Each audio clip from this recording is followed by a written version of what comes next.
بسم اللہ الرحمن الرحیم۔ اسلامی تاریخ میں کچھ سفر ایسے ہیں جو صرف ایک جگہ سے دوسری جگہ جانے کا نام نہیں ہوتے، بلکہ وہ پوری امت کی تقدیر بدل دیتے ہیں۔ اور آج ہم ایک ایسے ہی سفر کا آغاز کرنے جا رہے ہیں۔ یہ سفر کسی بادشاہ کا نہیں تھا، یہ سفر کسی فاتح جرنیل کا نہیں تھا، یہ سفر رسول اللہ صلی اللہ علیہ وآلہ وسلم کے نواسے جگر گوشہ فاطمۃ الزہرا حضرت امام حسین کا تھا۔ ایک ایسا سفر جس نے حق اور باطل کے درمیان فرق کو ہمیشہ کے لیے واضح کر دیا۔ لیکن سوال یہ ہے کہ آخر امام حسین علیہ السلام نے مدینہ کیوں چھوڑا؟ وہ مدینہ جس میں رسول اللہ صلی اللہ علیہ وآلہ وسلم آرام فرما تھے، وہ مدینہ جس کی گلیوں میں آپ کا بچپن گزرا تھا، وہ مدینہ جس سے آپ کو بے پناہ محبت تھی، آخر ایسا کیا ہوا کہ امام حسین کو اپنے نانا جان صلی اللہ علیہ وآلہ وسلم کے شہر سے رخصت ہونا پڑا؟ اور کیا انہیں معلوم تھا کہ یہ سفر تاریخ کے سب سے دردناک واقعات میں تبدیل ہونے والا ہے؟ ناظرین، 60 ہجری کا زمانہ تھا۔ اسلامی دنیا ایک بڑے سیاسی موڑ سے گزر رہی تھی۔ اس وقت مسلمانوں کے حکمران حضرت امیر معاویہ تھے۔ انہوں نے تقریباً 20 سال تک اسلامی ریاست کی قیادت کی، لیکن جب ان کا وصال ہوا تو حکومت ان کے بیٹے یزید کے ہاتھ میں آ گئی۔ یزید نے اقتدار سنبھالتے ہی اپنے گورنروں کو حکم بھیجا کہ اہم شخصیات سے بیعت لی جائے۔ ان شخصیات میں سب سے نمایاں نام امام حسین علیہ السلام کا تھا، کیونکہ امام حسین صرف ایک عام شخصیت نہیں تھے، آپ رسول اللہ صلی اللہ علیہ وآلہ وسلم کے نواسے تھے۔ امت آپ سے محبت کرتی تھی، لوگ آپ کا بہت احترام کرتے تھے، اور آپ کا مقام مسلمانوں کے دلوں میں بہت بلند تھا۔ مدینہ کے گورنر نے فوراً امام حسین کو پیغام بھیجا۔ آپ کو رات کے وقت بلایا گیا۔ جب پیغام ملا تو امام حسین کو اندازہ ہو گیا کہ معاملہ اہم ہے۔ آپ رضی اللہ تعالی عنہ نے اپنے چند ساتھیوں کے ساتھ گورنر کے پاس تشریف لے گئے۔ وہاں یزید کی بیعت کا مطالبہ کیا گیا۔ امام حسین نے تحمل کے ساتھ بات سنی، پھر فرمایا، میرے جیسا شخص یزید جیسے شخص کی بیعت نہیں کر سکتا۔ یہ ایک مختصر جملہ تھا، لیکن تاریخ میں اس کی گونج آج تک سنائی دیتی ہے۔ امام حسین رضی اللہ تعالی عنہ جانتے تھے کہ اس فیصلے کے نتائج آسان نہیں ہوں گے، لیکن آپ نے حق کا راستہ اختیار کیا۔ ناظرین، اس ملاقات کے بعد مدینہ کا ماحول کچھ بدلنے لگا۔ امام حسین کو احساس ہو گیا کہ اب مدینہ میں قیام مشکل ہوتا جا رہا ہے، لیکن مدینہ چھوڑنا آسان نہیں تھا۔ یہ وہی شہر تھا جہاں رسول اللہ صلی اللہ علیہ وآلہ وسلم نے ہجرت فرمائی تھی۔ یہ وہی شہر تھا جہاں اسلام نے اپنی عظمت کے جھنڈے گاڑے تھے۔ یہ وہی شہر تھا جہاں امام حسین نے اپنی زندگی کا بڑا حصہ گزارا تھا۔ روایت میں آتا ہے کہ امام حسین بار بار روضہ رسول پر حاضر ہوتے، دعا کرتے اور اپنے نانا جان سے روحانی تعلق محسوس کرتے۔ ایک رات آپ روضہ رسول پر حاضر ہوئے، فضا خاموش تھی، مدینہ سکون میں ڈوبا ہوا تھا، لیکن امام حسین کے دل میں کئی سوالات تھے۔ آنے والے وقت کے بارے میں سوچ رہے تھے، امت کے حالات کے بارے میں فکر مند تھے، اور اللہ تعالیٰ سے رہنمائی طلب کر رہے تھے۔ ناظرین، چند دن بعد وہ لمحہ آ گیا جس نے تاریخ کا رخ بدل دیا۔ امام حسین نے مدینہ چھوڑنے کا فیصلہ کر لیا۔ گھر والوں کو تیار ہونے کا حکم دیا گیا۔ اہل بیت جمع ہوئے، بچے، خواتین اور رشتہ دار سب سفر کے لیے تیار ہونے لگے۔ یہ کوئی عام سفر نہیں تھا، یہ ایک غیر یقینی سفر تھا۔ کوئی نہیں جانتا تھا کہ آگے کیا ہونے والا ہے۔ مدینہ کی گلیاں خاموش تھیں، لیکن شاید دیواریں بھی جانتی تھیں کہ آج رسول اللہ کے نواسے رخصت ہو رہے ہیں۔ روانگی کا وقت آیا۔ امام حسین نے ایک مرتبہ پھر مدینہ کی طرف دیکھا۔ یہ وہ شہر تھا جس سے آپ کو بے پناہ محبت تھی، لیکن حالات نے آپ کو یہاں سے نکلنے پر مجبور کر دیا تھا۔ قافلہ آہستہ آہستہ مدینہ سے دور ہونے لگا۔ کچھ لوگ اشکبار آنکھوں سے دیکھ رہے تھے، کچھ دعائیں دے رہے تھے، اور کچھ دل ہی دل میں پریشان تھے کہ آنے والے دنوں میں کیا ہوگا۔ ناظرین، مدینہ سے روانہ ہونے کے بعد قافلہ مکہ مکرمہ کی طرف بڑھنے لگا۔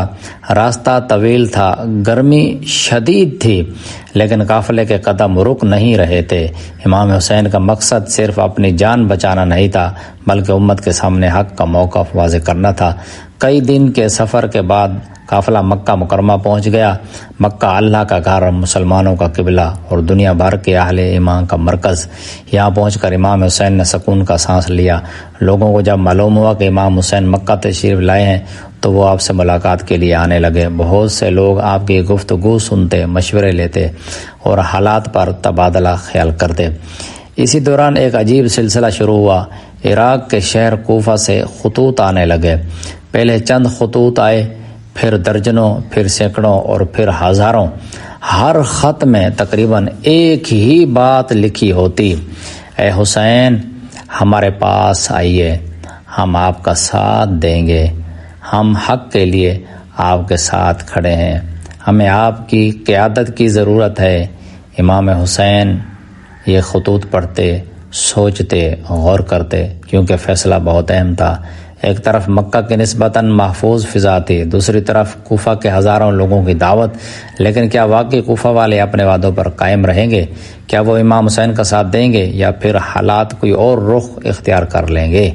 یہ وہ سوال تھا جس کا جواب ابھی کسی کے پاس نہیں تھا، اور یہی سوال آنے والے دنوں میں تاریخ کا سب سے اہم سوال بننے والا تھا۔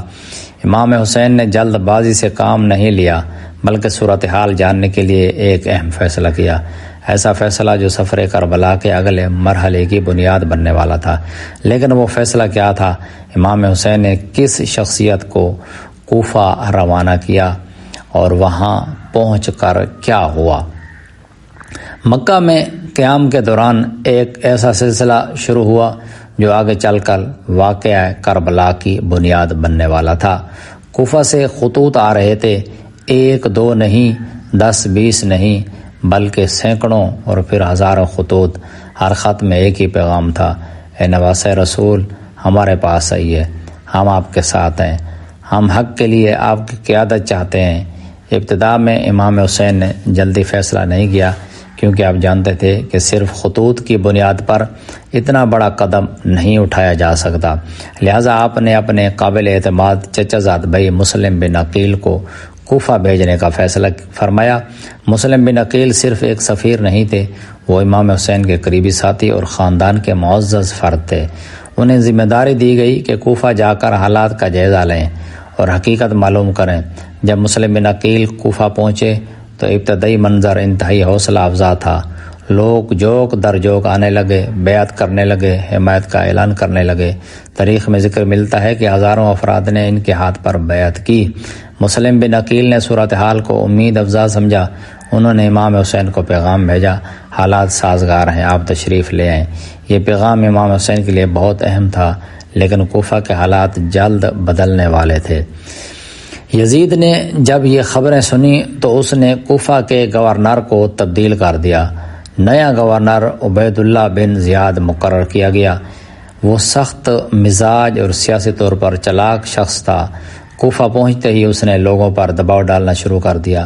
دھمکیاں دی گئیں، قبیلوں کے سرداروں کو اپنے ساتھ ملایا گیا، خوف کا ماحول پیدا کیا گیا، اور پھر وہی لوگ جو کل تک مسلم بن عقیل کے ساتھ کھڑے تھے آہستہ آہستہ الگ ہونے لگے۔ ایک وقت ایسا آیا کہ مسلم بن عقیل تنہا رہ گئے۔ یہ کوفہ والوں کی بے وفائی کا ایک المناک باب تھا۔ بالآخر مسلم بن عقیل رضی اللہ تعالی عنہ گرفتار کر لیے گئے اور شہید کر دیے گئے۔ یہ خبر جب کوفہ سے نکلی تو ابھی امام حسین تک نہیں پہنچی تھی، کیونکہ اس وقت امام حسین سفر کی تیاری شروع کر چکے تھے۔ اسی دوران ایک اور اہم واقعہ پیش آیا۔ حج کا موسم قریب تھا۔ دنیا بھر سے مسلمان مکہ مکرمہ پہنچ رہے تھے۔ لیکن امام حسین کو اطلاع ملی کہ بعض لوگ حج کے دوران بھی نقصان پہنچانے کی سازش کر رہے ہیں۔ آپ نہیں چاہتے تھے کہ حرم مکہ کا تقدس مجروح ہو، اس لیے آپ نے حج کو عمرہ میں تبدیل کیا اور عراق کی جانب روانہ ہونے کا فیصلہ فرما دیا۔ یہ فیصلہ آسان نہیں تھا، کیونکہ اب سفر میں صرف امام حسین نہیں تھے بلکہ اہل بیت بھی ساتھ تھے، خواتین تھیں، بچے تھے، جوان تھے، بزرگ تھے۔ قافلہ مکہ سے روانہ ہوا اور تاریخ ایک نئے موڑ میں داخل ہو گئی۔ راستے میں مختلف مقامات پر لوگوں سے ملاقاتیں ہوئیں۔ بعض لوگوں نے مشورہ دیا کوفہ والوں پر اعتبار نہ کریں، بعض نے کہا حالات خطرناک ہیں، کچھ نے واپسی کا مشورہ بھی دیا، لیکن امام حسین کا مقصد اقتدار حاصل کرنا نہیں تھا، آپ ایک اصولی موقع پر قائم تھے۔ اسی سفر کے دوران ایک مقام پر وہ خبر پہنچی جس نے پورے قافلے کو غم میں مبتلا کر دیا، مسلم بن عقیل کی شہادت کی خبر۔ یہ خبر سنتے ہی فضا سوگوار ہو گئی، اہل بیت غم زدہ ہو گئے، ساتھیوں کے چہروں پر پریشانی چھا گئی۔ بعض لوگوں نے عرض کیا اب واپس چلتے ہیں، لیکن حالات اس مرحلے سے آگے بڑھ چکے تھے۔ امام حسین نے صبر کا مظاہرہ کیا، اللہ پر توکل کیا اور سفر جاری رکھا۔ ناظرین، اب قافلہ عراق کے قریب پہنچ رہا تھا اور قسمت انہیں ایک ایسی سرزمین کی طرف لے جا رہی تھی جس کا نام رہتی دنیا تک یاد رکھا جائے گا۔ ایک ایسی سرزمین جہاں وفا کی مثالیں قائم ہوں گی، جہاں قربانی کی نئی تعریف لکھی جائے گی اور جہاں تاریخ کا ایک ایسا باب رقم ہوگا جسے کبھی فراموش نہیں کیا جا سکے گا۔ لیکن وہ سرزمین کون سی تھی؟ راستے میں کون سا لشکر امام حسین کے سامنے آیا اور کربلا پہنچنے کے بعد حالات کس طرح بدلنے لگے؟ یہ سب آنے والی ویڈیو میں ہم انشاءاللہ بیان کریں گے۔